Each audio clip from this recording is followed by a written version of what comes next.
Hey, Dr. Berg here. In this video, we're going to talk about blood sugars. Okay? Very, very, very important, yet very misunderstood. If you have diabetes, if you have hypoglycemia, which is low blood sugar, if you're concerned about preventing those, you want to watch this video. Now, here's how it works. The law of the body is that no matter what, the body must maintain a certain level of sugar in the blood. Okay, so the blood sugar level, we'll call it glucose level, should always be right around 100. Now, if you want to know the units, I think it's milligrams per deciliter, but don't worry about that. But there's blood testing units that you can test your blood, and it should be right here. Now, it does range between 80 and 110, but if that blood sugar goes too high, okay, that's called hyperglycemia. That means that's diabetes. Okay? If the blood sugar is too low, that is called hypoglycemia. Okay? So the goal for the body is to maintain blood sugar of 100. So it'll do everything. It'll tear the body apart. It'll break down your muscle protein with one goal is to maintain normal blood sugar. So almost everything you eat eventually breaks down into glucose or sugar, okay? Even foods that are not sugar. Even protein and fat will break down, and then you're going to build it, the body will build it back up into sugar. So sugar is used for fuel and nourishment to the cells. So the way it works is this. You have this huge organ here called the liver. The liver is on the right side of your body. It's about 3.5 pounds, the size of a football. And then we have this tiny organ right here, which is called the pancreas. And that's right here, right below the left rib cage. Now, these two organs reciprocate, and what I mean by that is they have a mutual relationship. They coordinate. They kind of control the blood sugars, okay? But the liver is the most ignored piece of the puzzle in diabetes, which we'll get into, simply because here's how it works. The liver controls blood sugar when you're not eating. And the pancreas controls blood sugars when you eat. All right? And they go back and forth and back and forth. So what the pancreas does is it makes a hormone. It's called insulin. And it basically what it does is it gets the sugar out of the blood. Okay, so it takes it out. It reduces blood sugar. Okay, so there's hormones that lower that sugar. All right, that's when you're eating because you just ate and you're flooding the blood with sugar. Even if you don't eat sugar, because everything turns down to sugar eventually. Now, when you're not eating, we need to kind of raise the sugar. So your liver will put sugar into the blood. Okay? So it goes in. All right? So, and it does it through a hormone that's very similar to insulin, but it does the opposite. And they call that insulin-like growth factor. So it's an insulin-like hormone, but IGF. Don't even worry about that right now. Just realize there's a hormone that basically, and where it gets the sugar is it gets the sugar from two sources.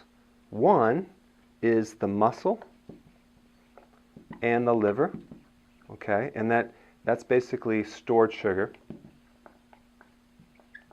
okay? So in other words, your body has stored sugar. And the word for that is glycogen. That's basically a bunch of sugars that's stored in the body so you can use it fast, okay? And it also gets it from fat, all right? So those are the two sources that you're tapping into. So obviously that's the goal, is to be able to lose fat or tap into fat, but that's the purpose of fat, is to act as a storage so you can use it when you're not eating, okay, or starving, or exercising, or fasting, those things. So the liver basically takes that fat and it converts it into sugar, and it puts all the sugar back in the blood to keep that 100. But first it goes after the stored sugar. So this is number one, and this is number 2. So in the presence of any stored sugar or any sugar at all, this fat will not be used at all. The body does not like to burn fat in normal situations unless there's no sugar there, okay?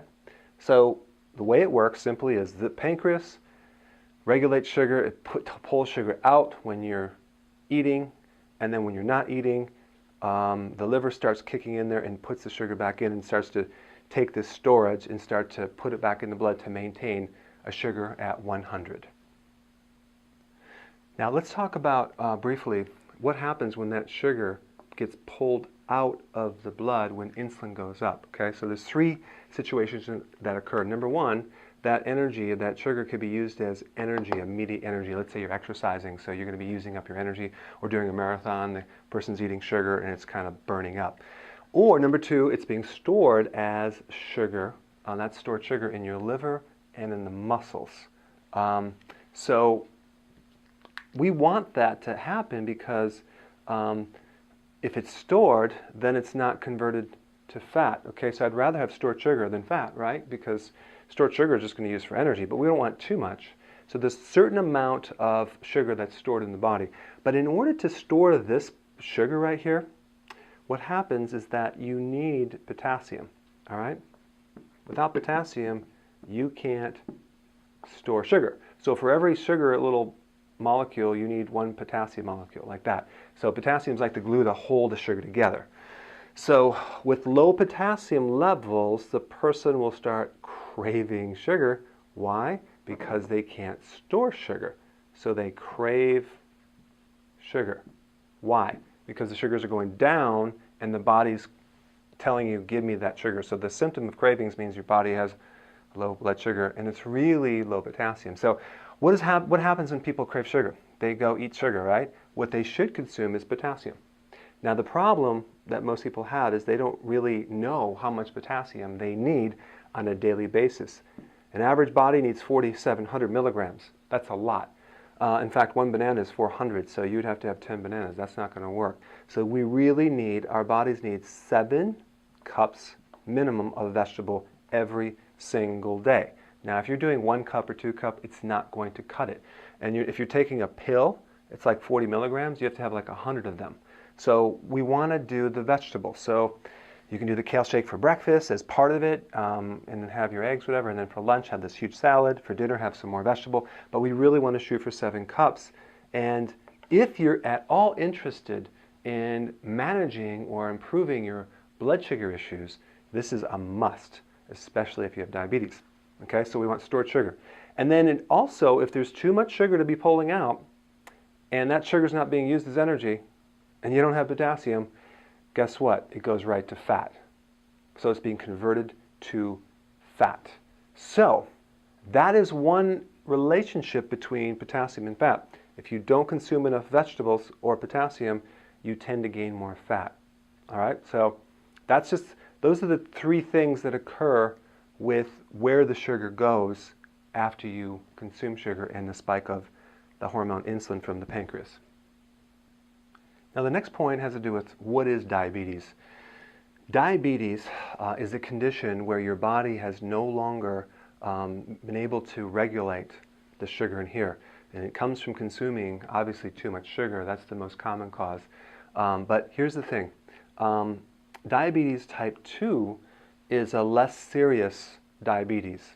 Type 1 is a more serious type of diabetes. So type 2 is really a problem with the liver because what happens is they take a drug called glucophage, or another name for it, metformin, and what all that does is it makes the cells in the liver more receptive or receiving more insulin. So they work on the receptors in the liver, okay, receptors. So they increase the conductivity of insulin. So each receptor in the liver for insulin becomes magnified. And there's 200,000 receptors for insulin for every liver cell that you have. So if you can imagine, really what diabetes type 2 is, it's insulin resistant, resistive, whatever you want to call it. So I guess the best analogy, let's say you had a bunch of telemarketing people call your house over and over and over every day for a year. You're not going to pick up anymore, okay? You're not going to keep picking up every time they call. You're going to be a bit resistive to that communication. So that's what diabetes type 2 is, being very resistive to insulin, and then they take this drug called glucophage, which basically makes it more, it picks up the phone a lot more. So then now we can receive that insulin communication and thus lowering the blood sugar, okay? So the diabetes medication lowers the blood sugar. So usually because these diabetes, it's a high sugar state. And the problem is that if you ever have a low blood sugar and you take these medications, it's going to make it worse because you're going to go even lower. So you don't want to take medication if it's too low or normal, only when it's too high. And the problem, when the blood sugar goes low, many times people are taking sugar pills, which basically make the problem worse because now you're going to spike the insulin too high. We're trying to avoid that situation. Now, type 1 diabetes is not a liver problem. It's a long-term chronic problem of the pancreas. And now the cells of the pancreas that make insulin are exhausted, and they pretty much just stop working. So therefore no insulin is being produced, therefore the sugar goes higher and higher and higher and higher. And so then now they need insulin injections to lower the sugar, and they have to keep taking it through the day. They have time release and all sorts of things. So that is the difference between these two. Type 2 is the liver, type 1 is the pancreas problem. This is worse because now you don't make any insulin. Type 2, you do make insulin, but it doesn't work in the liver. So that's the relationship between the two. And then the real underlying cause, our bodies are not designed to consume 149 pounds of sugar per year. Our bodies are not designed to consume as much sugar as we're eating. I mean, even baby food is loaded with high fructose corn syrup. You have all this juice that the kids are fed, and what we consume, the sodas and all that, we have way too much sugar. And the cells just are not designed to handle that, and it puts it right into an exhaustive state. So you have a lot of people going right into diabetes, but you need to understand where the source is. And so the next part I'm going to show you some even deeper information on that little cycle. Okay, now check this out. We talked about the liver and the pancreas, and the hormone in the liver and the hormone in the pancreas. What's fascinating is that this hormone is 100 times bigger than insulin as far as quantity of hormone. In other words, the ratio is 100 to 1 as far as the work that's done. The majority of work of establishing blood sugars is done by the liver, yet very few people emphasize the importance of the liver in maintaining blood sugars. It is one of the most important things to keep healthy when you're trying to establish blood sugars, simply because the quantity of work that the liver does is 100 times bigger than insulin. But everyone focuses on insulin. Now how did that happen? Why don't doctors know about this? Why don't they make this more available? Because and I found this, I looked at the units that they measure this hormone in the liver. It's called IGF. The units are different than insulin. So in other words, they measure this hormone, what's called nanograms, and this hormone by micromoles. So they're completely apples and oranges. So you cannot see this 100 to 1 ratio. In other words, it's kind of like measuring metric versus inches, or Celsius versus Fahrenheit, or gallons versus ounces. When you're measuring two things that work together, they have to be the same units.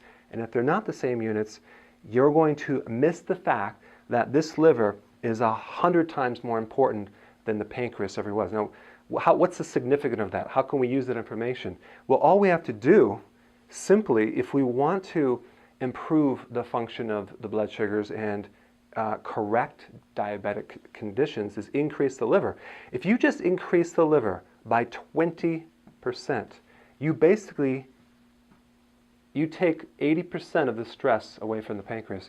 You create a tremendous relief on that blood sugars. And so remember, the insulin cells that are actually exhausted are overworking because of all the sugar coming in there. So what we're trying to do is reduce the stress on that cell to salvage that. So the significance is all you have to do is improve the liver by a little bit to take a lot of pressure off this pancreas here, simply because this is where this needs to do its lion's share. And so that leads to what most people have is liver damage, but it won't show up on a blood test till later in life.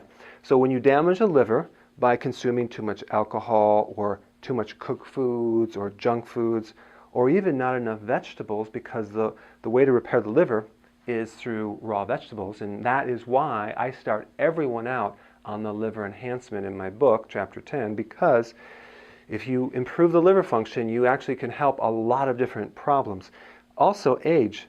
Every decade you get older and you reach the age of 50, you lower this hormone called growth hormone. Now, some of you have heard that the relationship between growth hormone and anti-aging. Well, growth hormone is a major trigger for the liver to release this hormone right here that regulates blood sugars. So really, IGF, insulin-like growth factor, is an extension of growth hormone. They're both almost identical in function. So growth hormone does a lot for regulating blood sugars. So we want to keep this high. And so let's say you're not eating a lot of sugar.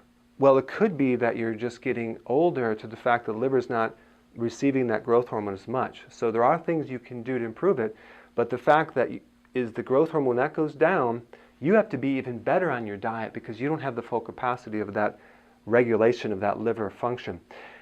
See, growth hormone does three things. It burns fat because it really mobilizes fat for the blood sugars. It also helps you, it's anti-aging, and it protects your proteins. So it's called a protein spare hormone. And what that means is that it prevents your protein from breaking down into sugar and used for fuel. Okay, so it protects your protein. What protein? Collagen. So you avoid getting this, loose skin, sagging belly, all that. And also it protects your cartilage and collagen in your knees and your shoulders and these other joints. So it's a very important thing in protecting muscle protein breakdown that's occurring from the cortisol from the stress. Remember that cortisol hormone, which is very destructive on your cells when you go through a lot of stress, that will break down your muscle protein, especially in your thigh muscle and your legs. That's why you can't get your thigh muscles toned, because you have too much of this darn destructive cortisol and not enough of that. So we're trying to reverse this process. So how do we do it? Number one, intense exercise is very good, but that would be interval training. Very important to keep growth hormone up. And I'm talking like short little tiny workouts, maybe 30 seconds, resting for 3 minutes, back and forth every other day, versus the treadmill. That will actually enhance growth hormone. Unless you're really, really stressed and you're not sleeping, you're going to have to walk. But eventually you want to work up to interval training, okay? And then number two, sleeping. You need to sleep 7-8 hours to keep this growth hormone really high. And then the next thing is you need to get your liver healthy. You need to do the liver enhancement. You need to really protect your liver and improve it. And so what are the foods that will improve the liver? My favorite is, you guessed it, kale. Everything comes back to that kale, doesn't it? We've talked about that in every single video, and kale is one of the superfoods to heal and protect your liver, because the liver loves the bitter vegetables, and it's low sugar, and it has a lot of properties to restore liver function. And when you have that kale shake in the morning, the liver will improve, and you'll get a lot of potassium, and you'll get more growth hormone, and you'll get less insulin, and you'll crave less, and you'll be able to maintain your age better and prevent the protein breakdown. And I've had lots of people improve their blood sugars by taking kale. So I hope this video helped you understand some of the basics of blood sugars and apply this information, and I'll see you in the next video.